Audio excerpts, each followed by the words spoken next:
Precisely. So I was coming to that, sir.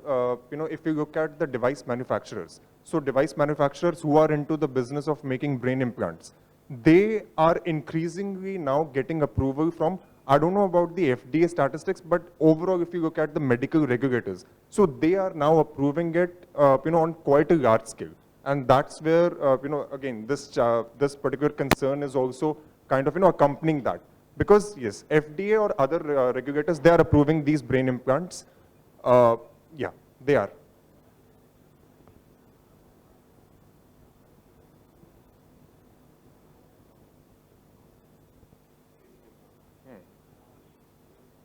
Yes.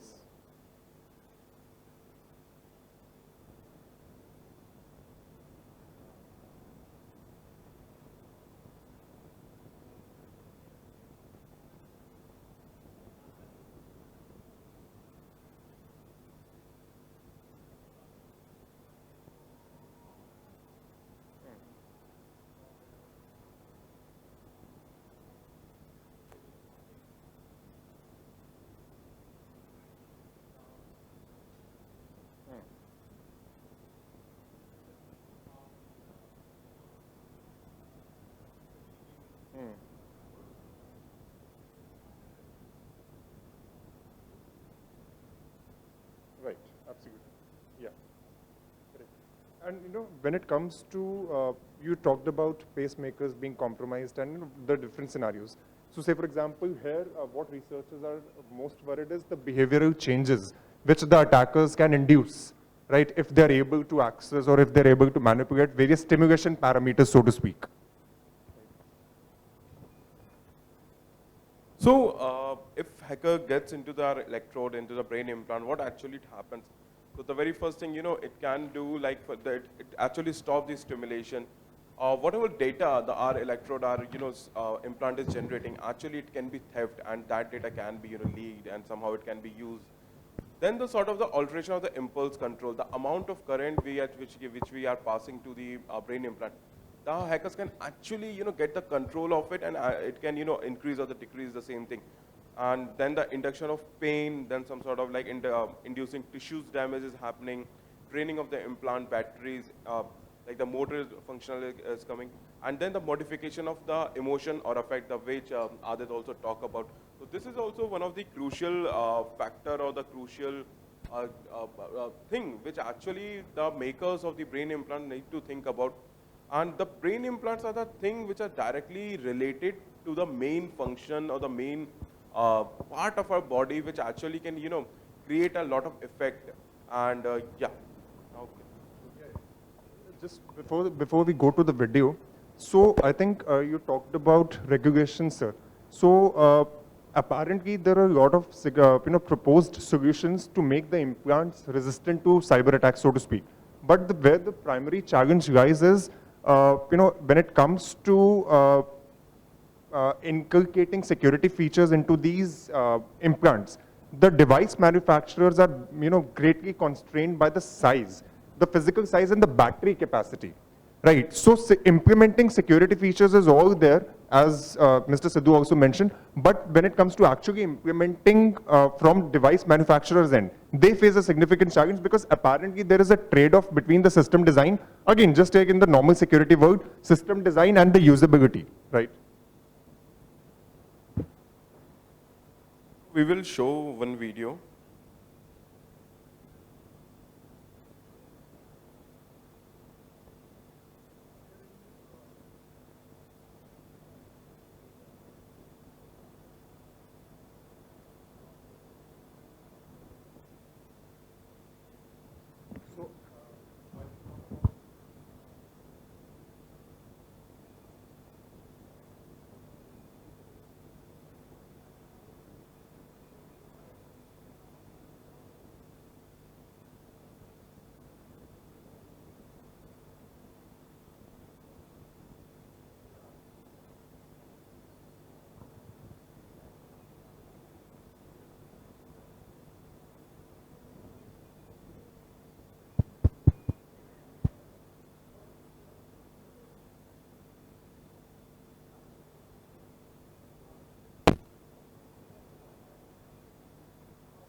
into the social life of that person, in the family, and so on.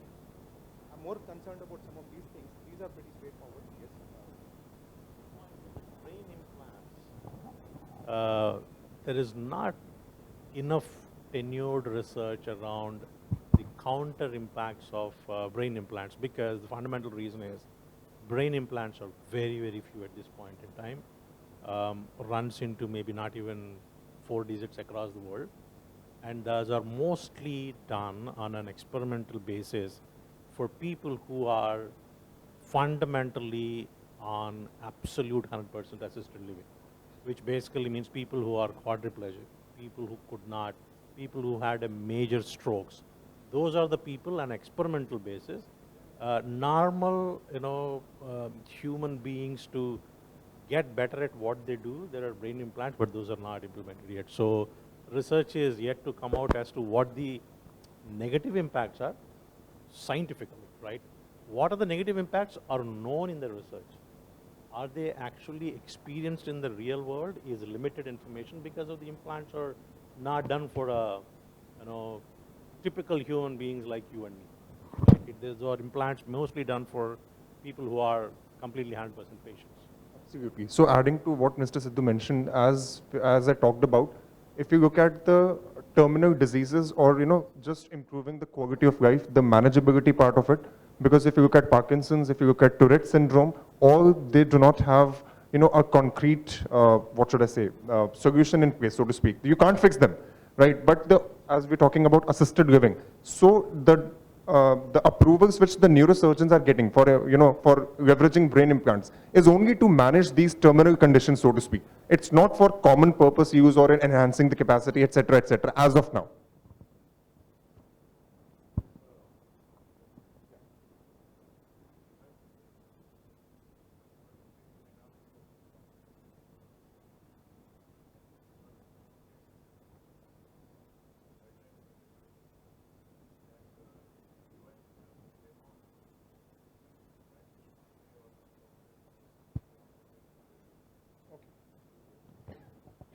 Restricted of at various levels.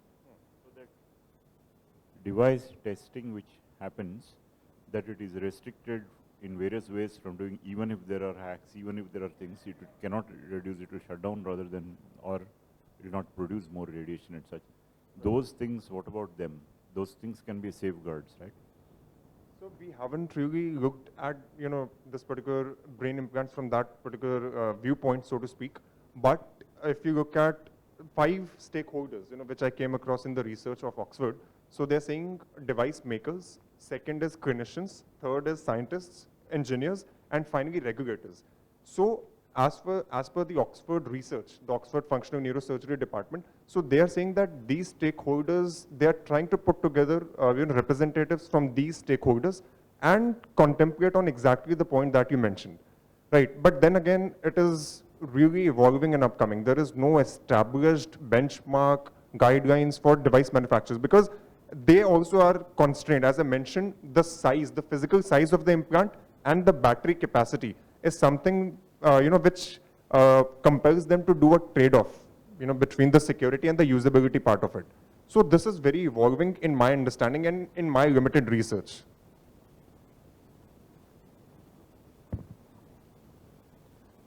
We have a video to show.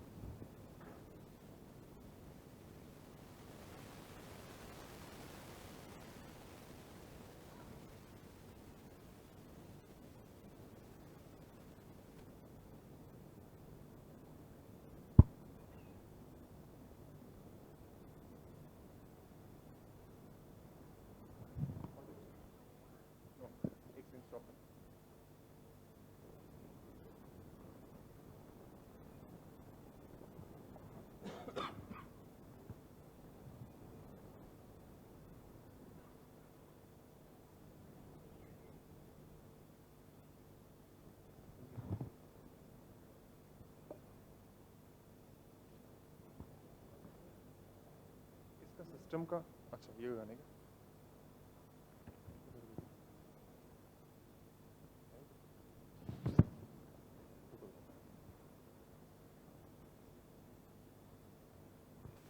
So this video talks about the Elon Musk Neuralink, which is being developed. So whenever some sort of healthcare devices or whatever is being made, first of all the clinical trials are done on the animals, then it is being done on the human being. So in this video, it is showing that the monkey is playing one game at a very good, in effect, very effective way, and it is being explained.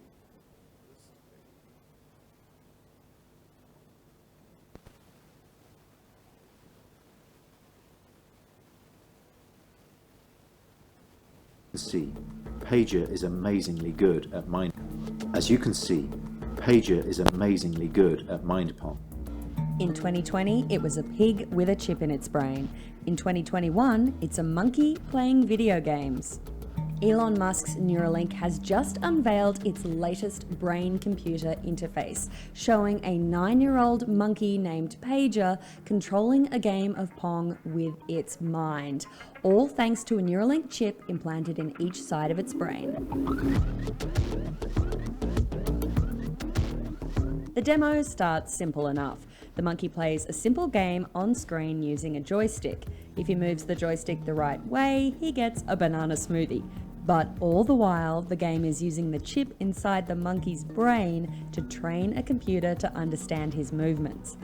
The Neuralink chips are surgically implanted inside Pager's skull.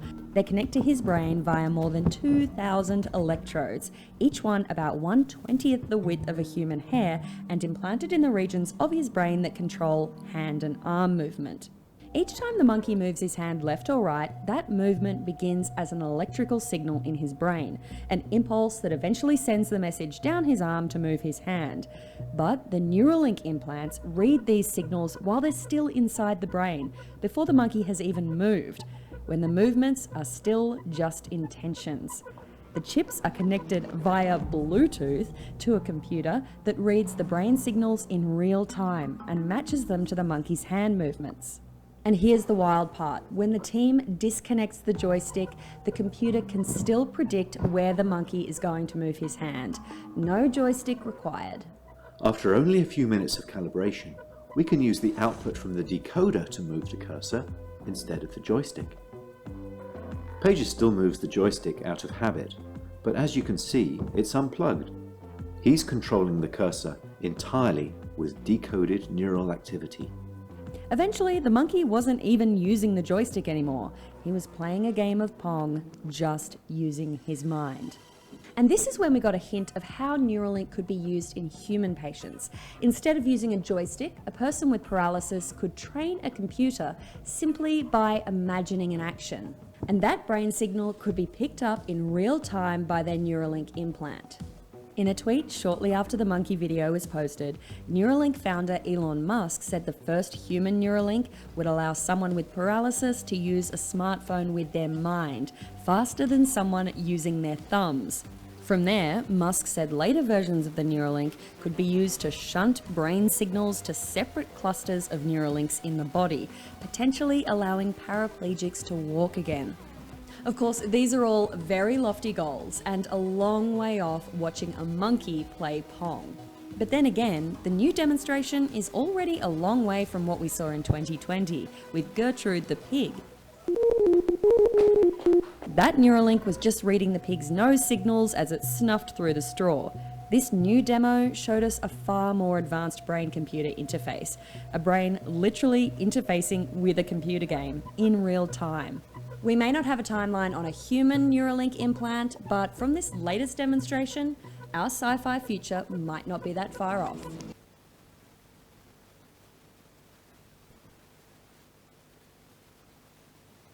Essentially, this is what we had planned for this short breakfast session, ideally to talk about deep brain stimulation system, what deep brain stimulation system entails, how exactly the brain implants are being leveraged, what are the kind of conditions they're helping mitigate, how, because of the fact that they have certain components, the brain implants and the devices, how they can be tampered with, the possibilities. Again, of course, it is kind of still being researched heavily, but at the end of the day, all the 5 stakeholder categories that I mentioned, they are now getting together in order to come up with guidelines, as Dr. Shriram was talking about, in order to make them secure. But remember that at the end of the day, the trade-off still exists.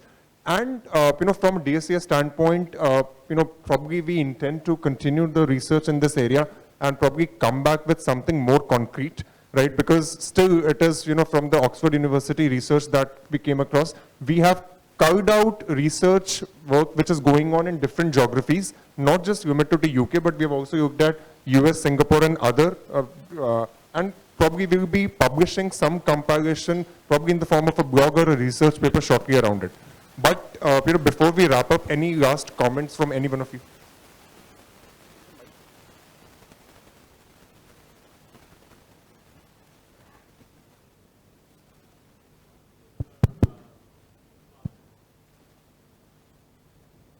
Professor Srinivasan, who actually studied at IIT Chennai, worked with Neuralink, currently works at IIT Bombay. He also advises one of the startups in the medical devices in Bombay. So maybe you might want to connect with him. I reached out. As we speak, I sent him a message to see whether we can connect. So maybe DSCI or the COE can bring him to the non-IT side of the world, what he is doing, the research, and particularly he does mostly on the brain chemical processing and devices and brain implants. So maybe you can talk to him later. Okay, I'll try to connect you both and then see whether you want to connect, right?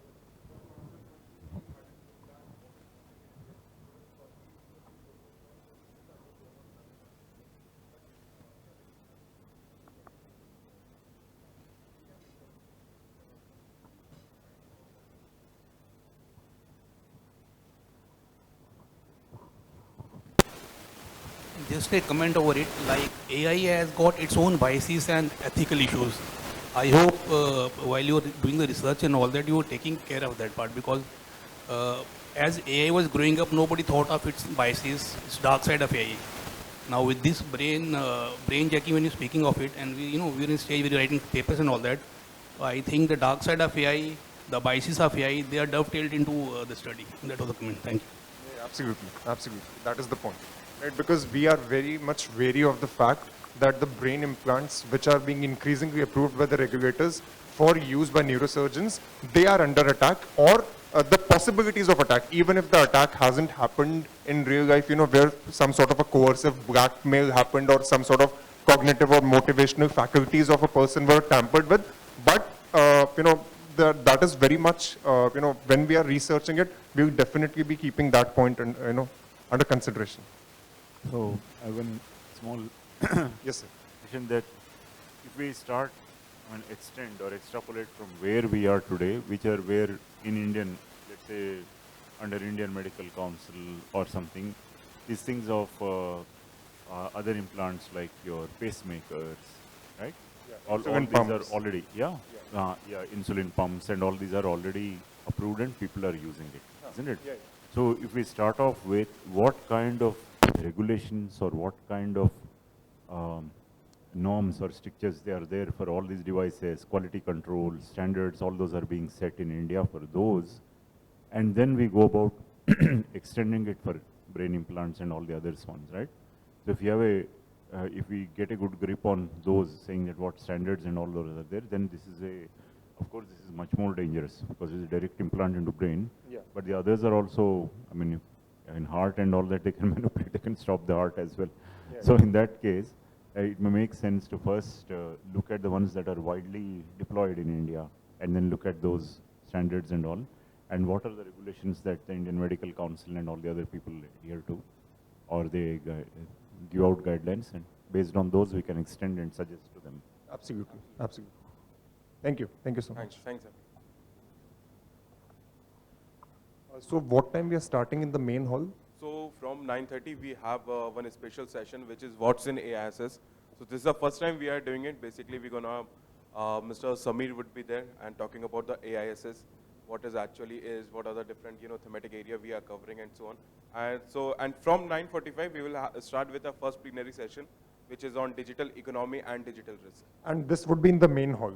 So In the after, just a humble request, after you have finished with the breakfast, if you can kindly move to the main hall, that would be great help. Thank you.